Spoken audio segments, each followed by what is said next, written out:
আসসালামু আলাইকুম। কৃষি এগ্রো নার্সারির পক্ষ থেকে স্বাগতম। তো এগুলো 12 জাতের লম্বা পটলের চারা। দেখেন আমাদের চারাগুলি কি সুন্দর সতেজ চারা। তো পটলের মূলত বীজ থেকে হয় না, আর বীজ থেকে যদিও চারা তৈরি করা যায় সেক্ষেত্রে দেখা যায় পুরুষ সংখ্যাটা বেশি হয়, মেয়ে চারার সংখ্যাটা খুবই কম হয়।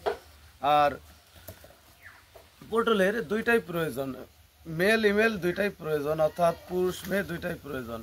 শতকরা 90% মেয়ে চারা রোপণ করতে হবে, বাদ বাকি 10% পুরুষ চারা রোপণ করতে হবে, আর 10টাতে একটা পুরুষ গাছ রোপণ করতে হবে। তো পটলের যে আমরা টবে চারা করেছি দেখতে পাচ্ছেন, পলিব্যাগে মাটি ভরে তারপরে লতাটা রিং করে তারপরে আমরা চারা তৈরি করেছি।